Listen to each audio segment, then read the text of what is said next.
Well, thank you everyone for joining us on this Friday afternoon on Near and Rupar. I am David Near, publisher of The Down Ballot. My co-host Aaron Rupar is publisher of Public Notice.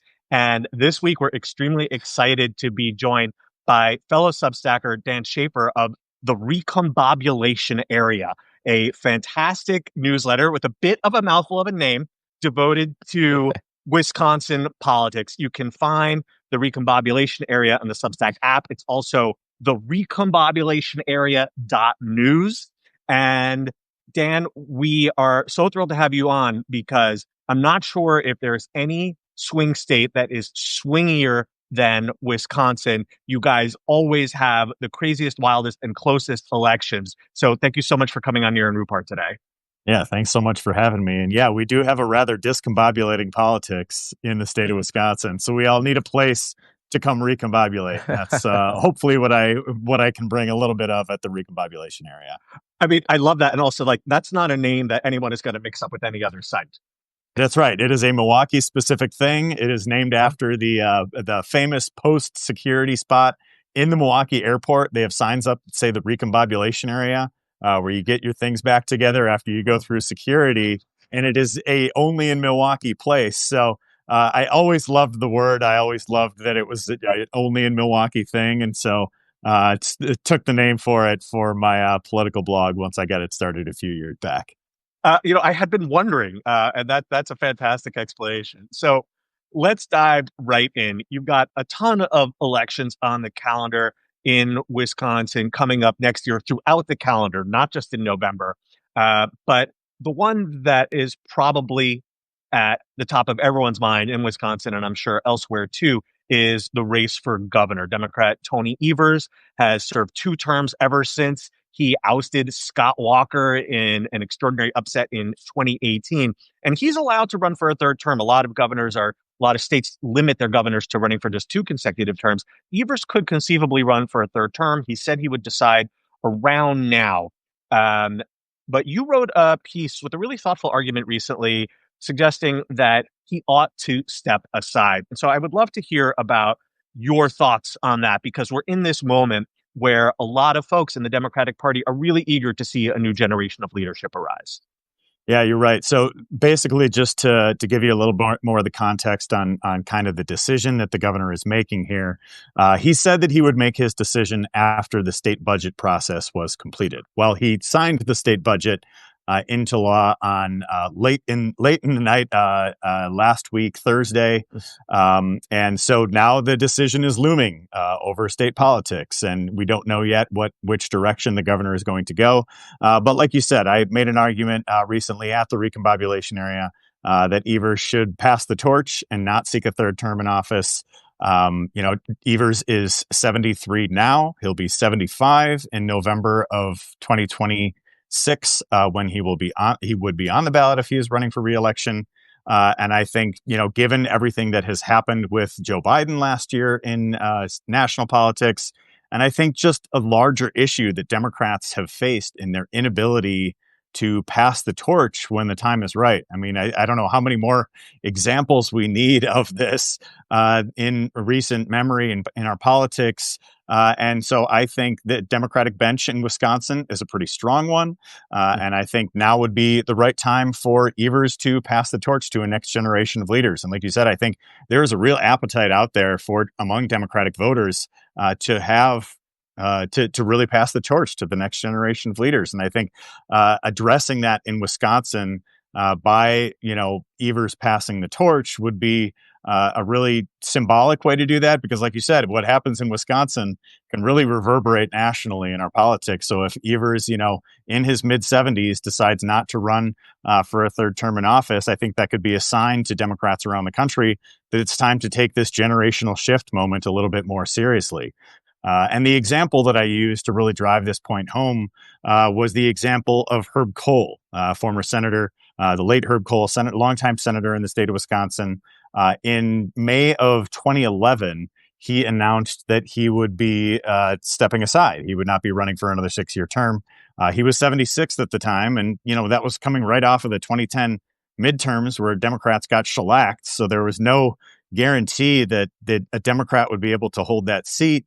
But Herb Kohl said, that it is time to step aside, and the seat is, making allusions to saying the seat is bigger than me, all of that, and ultimately Tammy Baldwin won that election in 2012. The torch was successfully passed, and she's now serving in her third term in the U.S. Senate.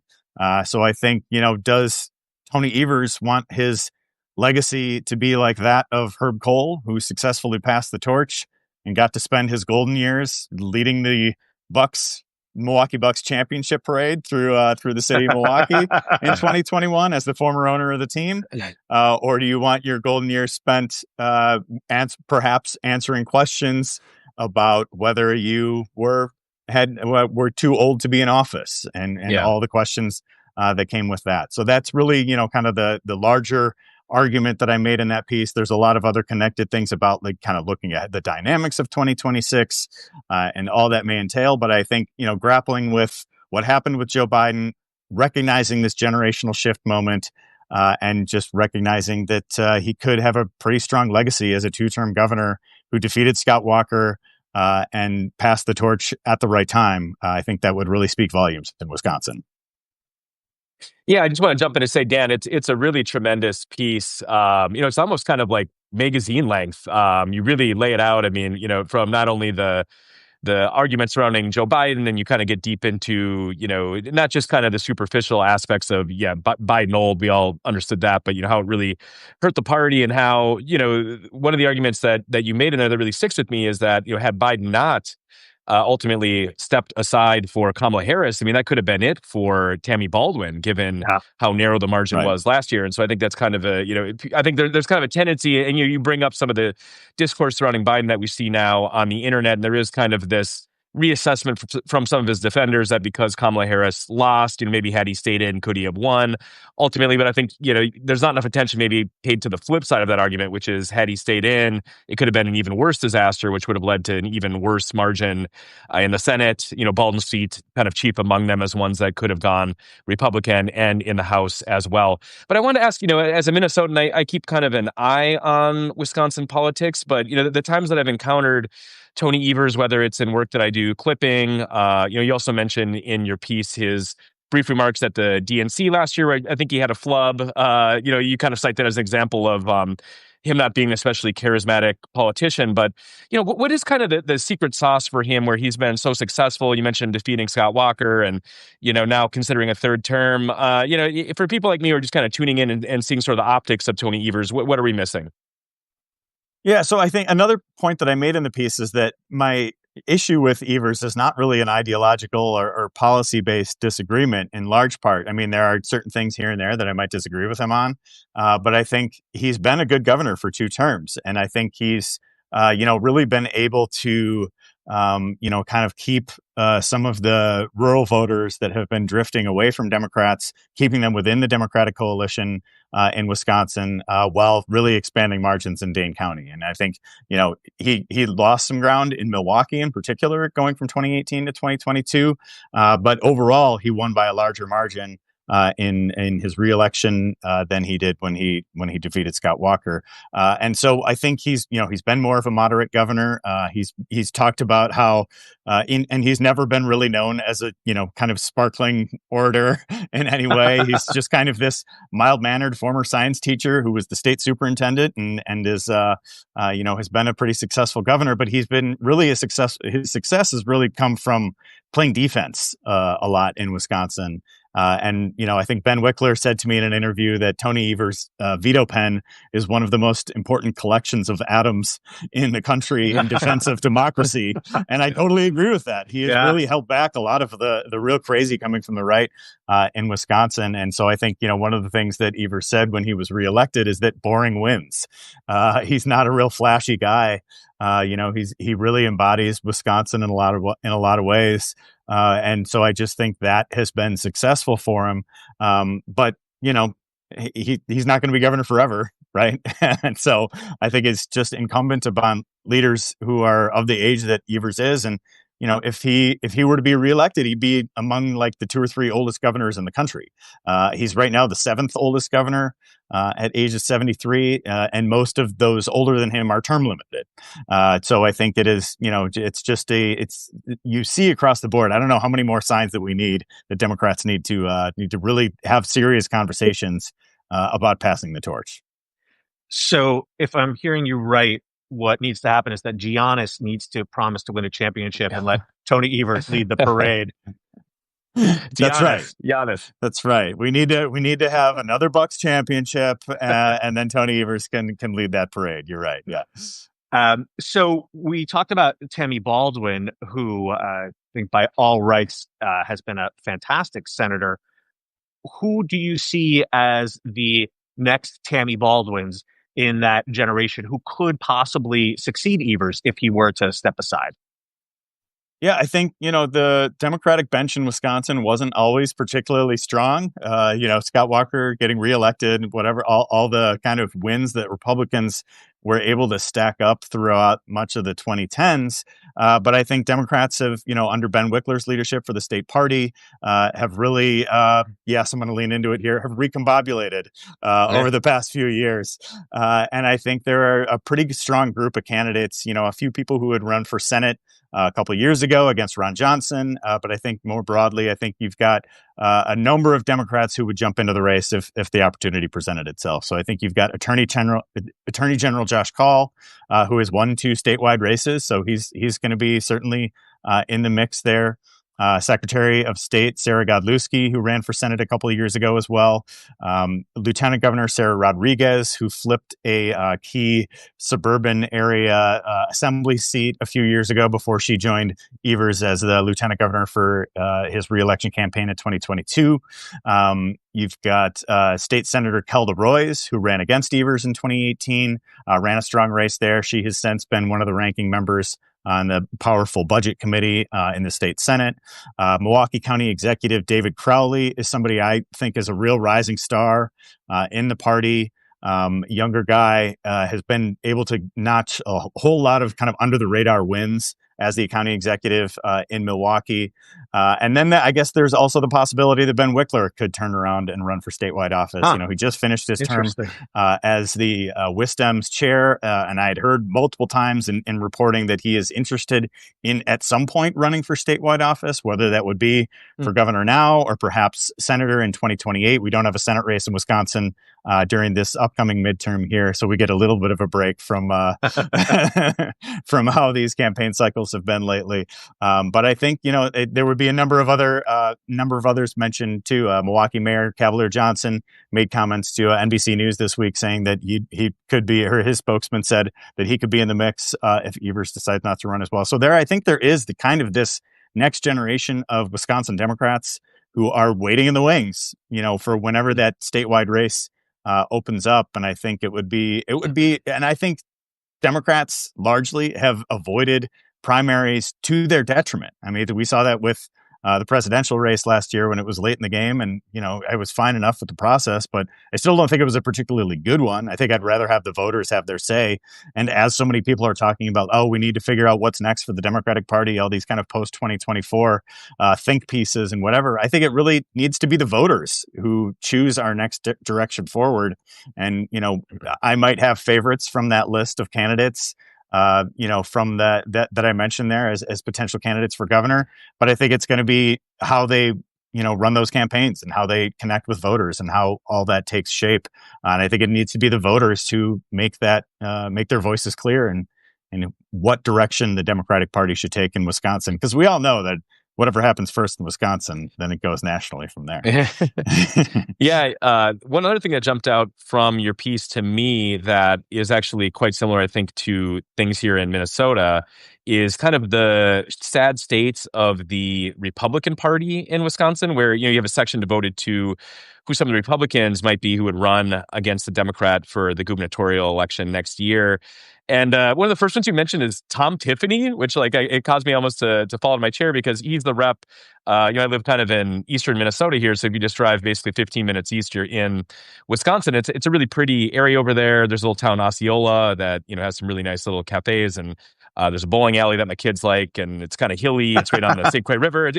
But it's Tom Tiffany's district, and I know him mainly as the guy who goes on Newsmax 2 a lot, so not even Newsmax 1, but he's Wait, kind of there's the a Newsmax mainstay. 2? Hold There's on. the Newsmax I'm 2. Yep, and that's really TIL. it's really a great place to mine for clips. One example this week was Pete Sessions, who's a Texas rep who CNN loves booking him as kind of like a serious Republican, with kind of like a traditional hawkish foreign policy. But then he was on Newsmax 2, I think just yesterday, the day before, basically saying that Biden's doctors should be imprisoned for covering up his mental condition. And so they kind of let the freak flag fly on Newsmax 2 in a way that you don't see on more mainstream outlets. But Tom Tiffany is on there all the time. And he's kind of this conspiratorial guy with a really thick Midwestern accent, just kind of a 60-ish year old white guy with really no charisma that's discernible. So maybe getting that a little bit. I mean, the one person you did mention who seems a little bit scary is Brian Style, I believe is how his last name is pronounced. Who he's younger and he's a little more telegenic. But you mentioned that it sounds like he is gearing up to run in his district again, given that he already has Trump's endorsement. But would Tiffany really be a guy who would be a serious contender to win a statewide race over there? I mean, to the extent that he could win a statewide race, that I'm not really sure. He's won in a deep red district in northwestern Wisconsin. He was a state senator in Wisconsin for quite a while before he ran for Congress. And when Sean Duffy left his seat, so that was the guy that he took over from, is Sean Duffy, who's now taking care of space, I guess. And so I do wonder if Tom Tiffany ended up being the candidate, if it kind of just a shift in kind of the center of power for Republican politics in Wisconsin. For so long, it was the vaunted WOW counties, Washington, Ozaukee, and Waukesha counties, the 3 suburban counties that surround Milwaukee. That was the Republican stronghold in the state for so long. But now I think that stronghold is kind of shifting more to northern Wisconsin and some of the more rural areas in the state. And so I think if Tiffany were to win a primary like that, it could, really show that shift accelerating. But again, I think he does not have a whole lot of crossover appeal. I wonder if, somebody who's winning in a deep red district in Congress really can win statewide in Wisconsin, considering some of the views that he had. I mean, he was among the representatives who voted to overturn the 2020 election right after he was sworn into Congress there. So he's pretty far right on a lot of things. And then there are a couple of other candidates, one who just announced this week as well. So we had Washington County Executive Josh Schoeman announce a few weeks ago. And then this week, a guy by the name of Bill Berrien, who's a political outsider, business executive from the Milwaukee suburbs, he announced this week as well. So he was kind of a former Nikki Haley donor. And so I think some on the right were questioning, whether he really fits with like a Trump Republican Party. And so we're knocking him a little bit on that. But he, he's got a super PAC with more than $1 million. So he seems to be taking this run a little bit pretty seriously. And in his campaign videos, he really tried to tie himself to Trump in a lot of ways. So he's like, I'm a political outsider. Trump's a political outsider. I want to shake up Madison the way Trump is shaking up DC, I think was the line from his. So I think the Trump endorsement is going to be a really big factor in the Republican side of things. But I think overall, even if you take Evers, even if Evers decides not to run again, and I know incumbency is a powerful thing in Wisconsin. If you take that out, I think the Democratic bench is in a much stronger place than where Republicans are right now in those candidacies. Yeah. And there's also even been some talk that we'd get some retread candidates like Eric Hovde, who lost to Tammy Baldwin. He might even, there's been talk that he could run again for governor as well. So I just think the bench on the Republican side is not really particularly strong. Yeah. Well, I wanted to follow up on one, related point to that, which is, to me, one of the most inscrutable results from, was it, okay, so Ron Johnson was up in 22, right? Was when he won most recently. And that was one where, you mentioned Tiffany, perhaps not being a great statewide candidate, but I think by any objective standard, I mean, you see Ron Johnson, and it's hard to imagine how he could get elected statewide. So, I guess I asked about Evers and kind of the secret sauce there. What is it that people like me are missing about Ron Johnson, where it's like, how is this guy, 3 times he's been elected now? He seems to have that seat for life, although I guess the 2022 was reasonably close. I mean, he's not unbeatable, but he just he wouldn't seem to me like a especially strong candidate, and yet there he is. Yeah, I think, in a strange way, he has kind of become the most popular Wisconsin Republican for the party there. And I think he has, for whatever reason, been able to kind of thread the needle between like the Tea Party Republican business guy that he ran on when he defeated Russ Feingold in 2010 to the really kind of more conspiratorial minded MAGA Republican of the last few years. So he was just like, name a conspiracy theory, and Ron Johnson has signed on to it over the past few years, particularly, during COVID. But he's kind of been able to, bridge that support from like the, hey, let's cut spending Tea Party kind of guy of the kind of 2010s and of the Trump Republicans of more recent years. And he's I think in recent months, he's certainly been in the spotlight with the debates over the big ugly bill, saying that he was against it and, saying all these different things that he was, I can't believe how much spending is in this. And he's giving these interviews at the Milwaukee Press Club and like all these different things about how incredulous he is about this bill. And then he just turns around and votes for it without getting any of the concessions that he was asking for, which surprised absolutely no one in Wisconsin politics. And so he's just, for whatever reason, been able to kind of bridge that divide between kind of two different eras of Republicans. And yeah, I mean, I know he said he would only run for 2 terms. He ended up running for a third. Who knows what he's going to do in 2028. He's a pretty unpredictable guy. Well, we apologize over here in Minnesota because he was born here and educated here. So that's right. It's your fault. One of our worst exports.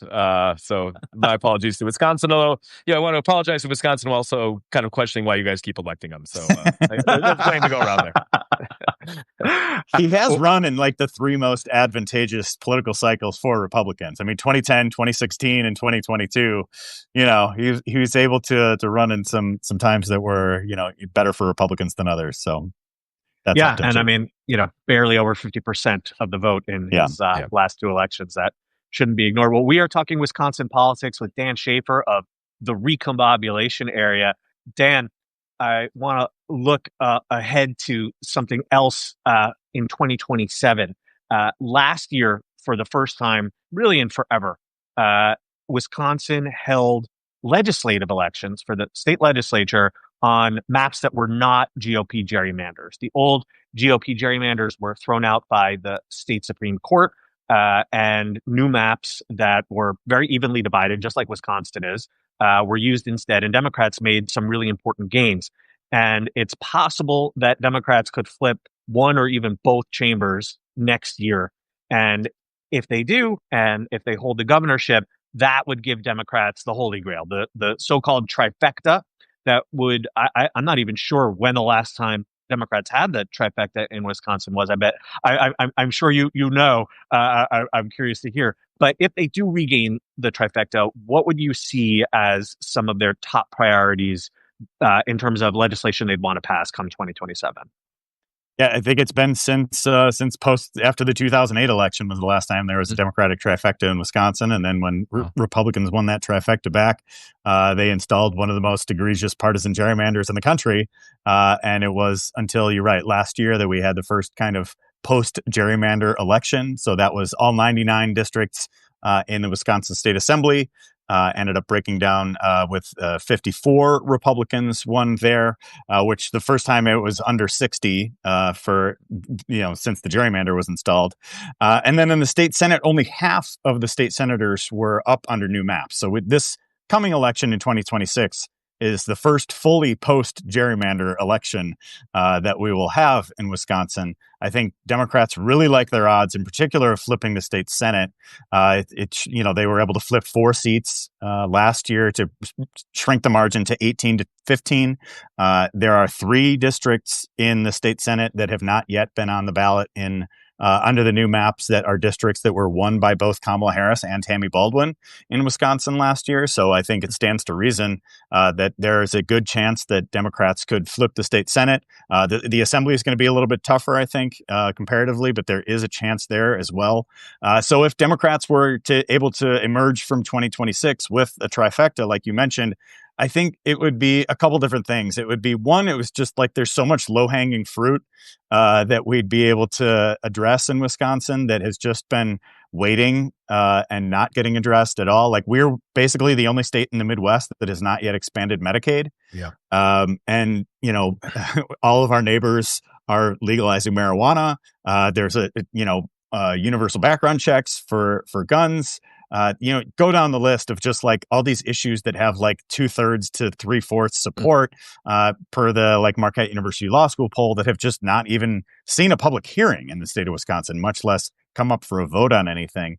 So I think there would be a lot of that to be able to address. There's still aspects of the Scott Walker years that I think Democrats would look to unwind in many ways as well. And I think that part of the conversation about, who might be governor in 2026 is connected to this as well, because I don't think we have in Wisconsin, kind of like what you saw in Minnesota a couple of years ago when they had the 1-seat margin and were able to pass a ton of legislation with Tim Walz.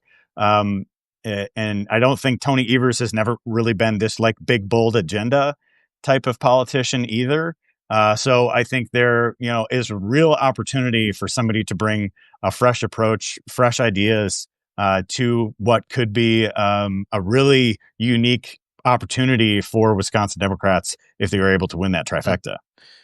Did the lack of Medicaid expansion in Wisconsin, has that led to relatively high uninsured rates there? I haven't looked at those numbers, but it came up a lot in the context of Johnson's opposition to the bill, or opposition kind of in scare quotes because he went back and forth on it. But that was a little easier for him to rail against. He wanted deeper Medicaid cuts because that was kind of like a free square for him, given that Wisconsin hadn't expanded Medicaid. But I'm just curious if there's been any studies in terms of like the actual impacts of that vis-a-vis, a state like Minnesota, where, we do have, much more robust Medicaid and a relatively low uninsured rate.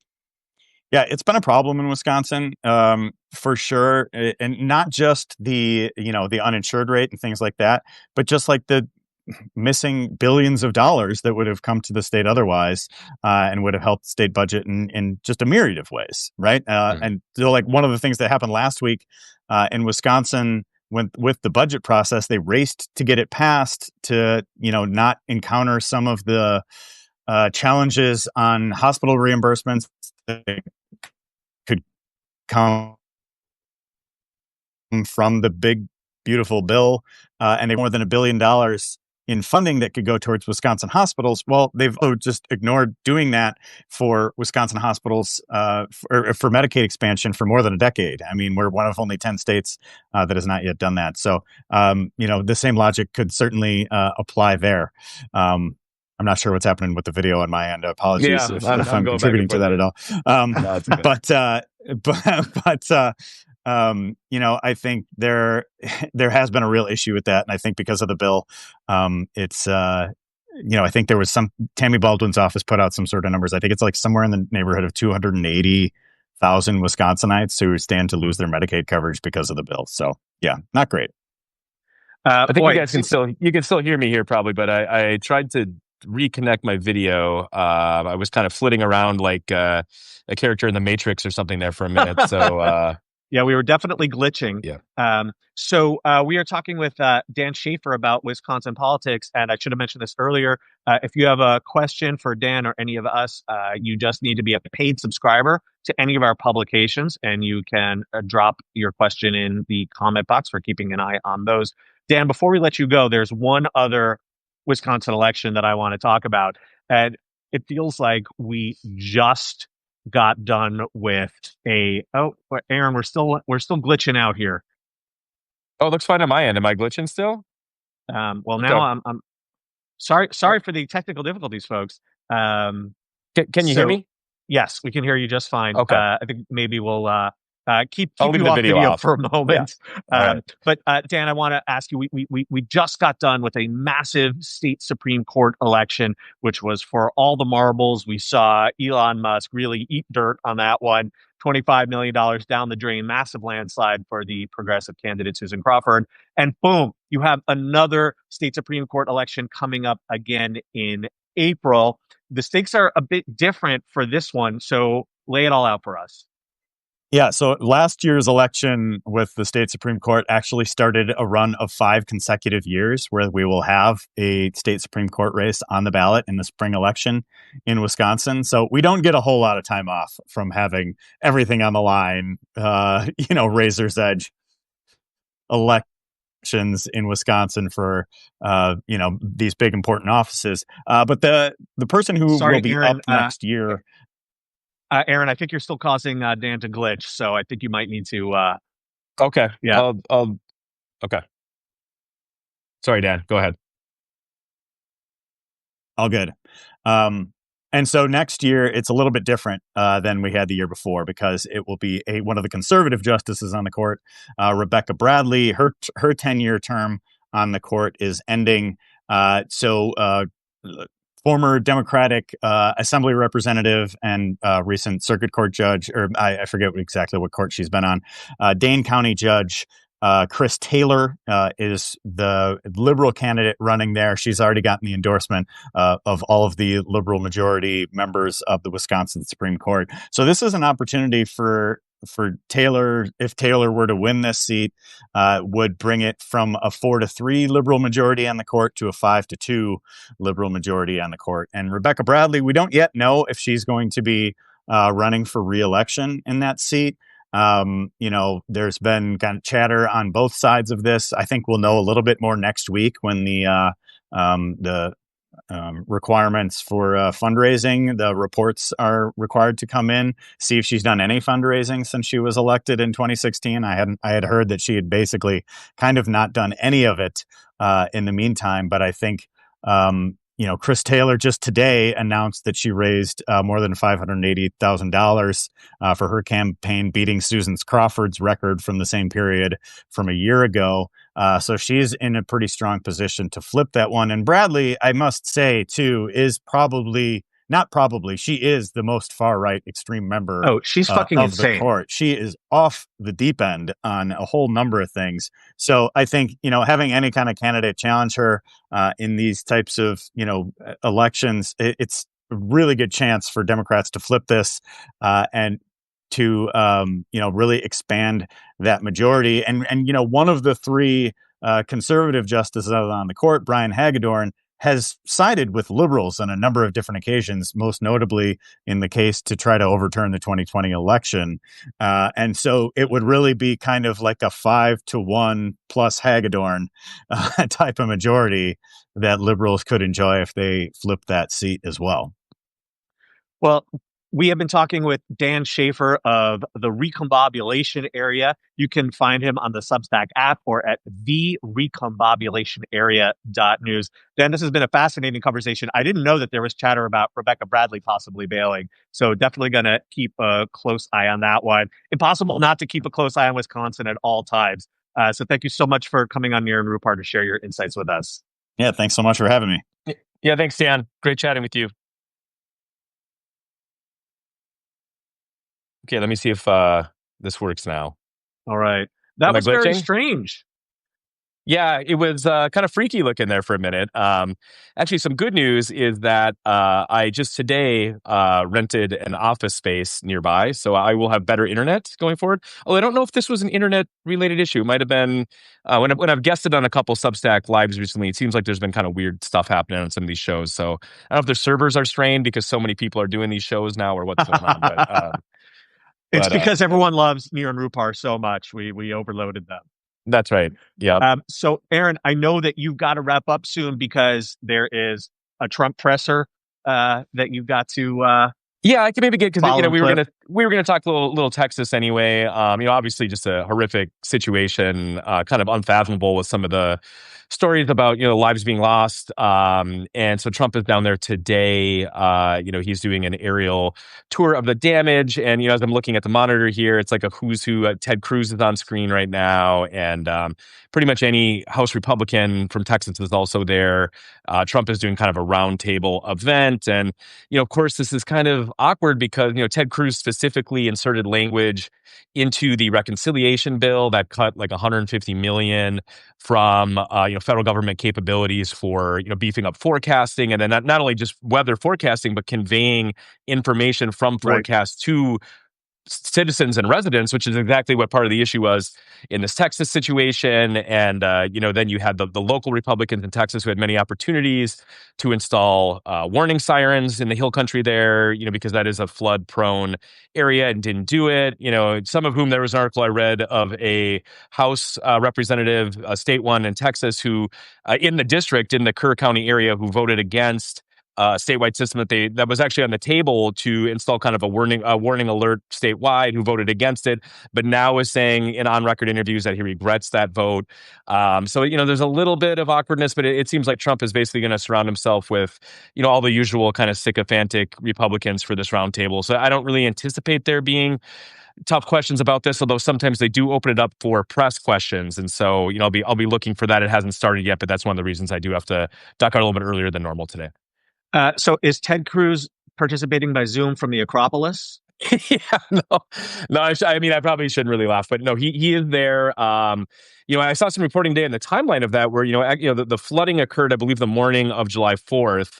And then the next day, Ted was photographed in Greece on his family vacation. So, you can maybe cut him a little bit of slack if the idea was, well, he was doing a family vacation. No one could have foreseen this, and he got back as soon as possible. But it doesn't really seem like that was the case. It seems like he kind of followed through with at least part of the vacation and then came back. And of course, the background story here is that when there was a horrific winter storm in Texas in Of course. 2021, and people probably are familiar with that, Ted not only was tried to go to Mexico, I think, right after or as that was occurring, but then when he was busted doing that, I mean, that was one of my favorite political cover stories of all time, where he said that his children needed to fly to be with his wife in Mexico, and he was merely chaperoning them on the plane. If you remember, that was right. Yes, which people have kind of forgotten how ludicrous that was. But instead of just admitting that, yeah, I tried to duck out to take this little vacation with my family, his excuse was, no, I was actually just being a good dad and accompanying my children on the plane. Sure. Yeah. So I mean,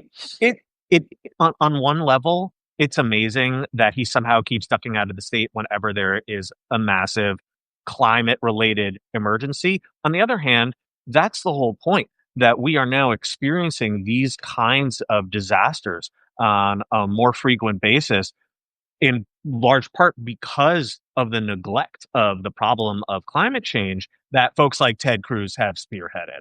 And yeah. this kind of thing is gonna the disasters are gonna keep happening and keep getting worse and more frequent. And politicians are gonna be AWOL because there are just more disasters happening all the time. Yeah, and it'd be one thing. I mean, it'd be bad enough if it was just kind of traditional republicanism, where, oh, we're skeptical about climate change. We don't really believe that meteorologists can predict what weather patterns are going to be in 20 or 30 years. But it's gone even like a step further now with the defunding of like the National Weather Service. It's taken kind of like a more almost active and aggressive form. They're not just denying climate science, but they're also kind of taking steps to, when the impacts of climate change hit, to make it harder for people to be safe, to get to higher ground if there's flooding, and just kind of endangering their constituents, in very kind of direct ways now. And then it's nauseating when you read some of these stories, like I was alluding to earlier, and it's the same pattern with Republicans over and over, where until something really bad happens directly to them, they don't really show empathy or care for others. And it's a problem that runs real deep, especially in a state like Texas, where the vast majority of the elected officials are Republicans. You'd hope that people maybe would reconsider electing these people every 2 or 4 years, but that's just where we're at. And in some ways, like I was saying, with the Doge cuts to the NWS, to some of the scientific research surrounding climate change, it's even more insidious now than I think it was 5-10 years ago. There was an official in that part of Texas who a number of years ago when they were considering putting in some kind of flood alert system. And he said that he wasn't interested in supporting such a project because it would only benefit crazy people from Houston who build homes right by the water. And then there's this unreal quote. This guy, Buster Baldwin, he died a few years ago. He said, "The thought of our beautiful Kirk County having these damn sirens going off in the middle of the night, I'm going to have to start drinking again to put up with y'all." I mean, he just doesn't want to hear sirens, doesn't want to spend money on sirens that would save people's lives. It's just gotten so bizarre. Yeah. The normal steps that you might take as a civilized society to protect people from unnecessary harm and death, and they don't even want to hear sirens. Really? Right. You could take it even further with, the desire to gut FEMA, to kick all of these disaster response back to the states. And Josh Stein, who is the governor of North Carolina, I thought he really summarized it nicely. He was on CNBC yesterday and he talked about how, a state like North Carolina, they don't have, huge storms like Helene was last year. That's not a yearly event for them. But when you look at the country as a whole, there is a storm like that, or an earthquake or a hurricane, every year some state is hit by this. And so it doesn't make sense for states, each of them, to have like a fully developed emergency response team, like a mini FEMA. That's why Right. you get the scale with FEMA. You get, Yep. you get a national service that can, can kind of adapt to different states and different needs. And so, yeah, I mean, there's so many different, again, from, just the gutting of the National Weather Service to the gutting of FEMA. We're seeing a very direct kind of outcome of that in Texas right now. And so it will be kind of interesting today to see how Republicans try to kind of gloss over this. And I am hoping that Trump will open up his event for press questions, because that's one of the few opportunities where he might actually get a tough question. Although, even the press pool now is more and more stocked with kind of the far right, Marjorie Taylor Greene's boyfriend, Brian Glenn, or Fox News reporters. He selects the press pool at this point. So you might get like a CNN reporter in there, you might get a New York Times reporter, but he's gotten more and more kind of effective at really weeding out anyone who is willing to ask him a tough question. Speaking of FEMA, have you seen these reports about the head of FEMA just having totally disappeared off the face of the earth? I have not seen that. Wow. Okay. Yeah, I don't even remember the guy's name. I mean, Hmm. that's par for the course with these kind of Yeah. random Trump officials who have no profile and no background. But yeah, usually FEMA heads, when there is a disaster, they want to be visible at the scene of the disaster to demonstrate to people that they care, that they're doing something, that they're trying to help and trying to save lives and reconstruct lives. And that's just totally absent from the fascistic worldview. And it is particularly wild to me, and you alluded to this earlier, that we are accustomed to seeing dismissiveness or outright hostility from Trump and his minions when there's a disaster in a place like California. But this is in Yeah. Texas, and now I know that Trump has been far more solicitous toward Texas than he ever has been toward California. But still, there is still a tremendous blitheness and a refusal to accept any responsibility for what's happened here, even though it's affected their base. Oh, yeah. And, that's actually a really telling contrast, I think, where, if you remember the wildfires, which occurred just before Trump's inauguration, but they were obviously still kind of struggling with, the response to that after his inauguration. There was a lot of talk at that time about, forest management in California and what Gavin Newsom had done to drop the ball in Trump's eyes and make those fires way worse. All the talk about the water from Canada that Trump had. And you contrast that with the solicitousness that he has for Texas Republicans. It's a really kind of stark illustration of how Trump doesn't even pretend to be the president for all of America. He's basically the president of the red states. And when disasters like this happen that affect blue states, it's basically like an extortion opportunity, or an opportunity for him to try and extract concessions in response for an emergency response that would have been standard issue under any normal president. Well, I wish we had more positive notes to head out on, but sometimes we just have to confront the reality that we're presented with. But I hope that Trump does get at least one or two hard questions that help expose him, because I think last year's election, a big problem was that it was easy for the media to play along with his BS promises, and for voters to want to believe them because that's what they were being told, that Trump was going to do X, Y, and Z, and he cared about all of these things that he manifestly didn't care about. And when he is put on the spot and makes it clear that no, he actually doesn't really care about certain people, then I think that goes a long way to helping educate voters about what hell Trump has unleashed. Yeah, I mean, I'm there with you, and we didn't have time to get into today, but you're seeing kind of an analogous thing with the markets right now and Trump's tariffs, where there's like a belief, they want to believe, investors, that he doesn't really mean it, that August 1st is going to come and go, and he's not going to implement 35% tariffs on Canada, 30% tariffs on Japan. And yeah, I mean, that's kind of been a constant with Trump. Is sort of wish casting, kind of projecting what you want him to be instead of what he really is.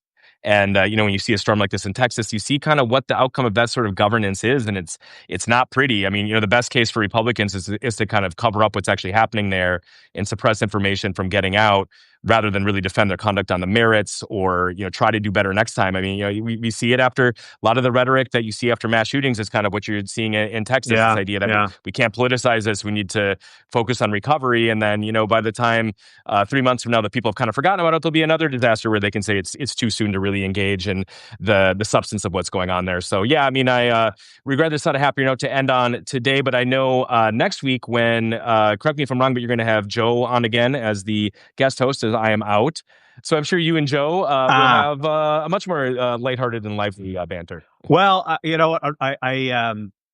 got to belay that, Aaron. I decided, actually, since you're taking off, you know what? I'm going to take off too. Oh, So okay. Well, I regret bringing it up. I'm sorry. Well, no, that's quite all right. I told Joe, but I think I failed to tell you that I was going to follow your lead. So thank you to everyone tuning into Near and Rupert today. We have more than 650 folks tune in to the show. Really appreciate it. Like we just said, though, we are going to be off next week, but we will be back again in 2 weeks' time on Friday, July 25th. And I think we will then be getting back to our regular every week schedule from that point on. But I hope everyone has a wonderful weekend. And Aaron, I hope you have a fantastic day off next Friday, too. Yeah. Thanks, everybody, for tuning in. And David, I'll talk to you in 2 weeks. Absolutely. Bye-bye. See you.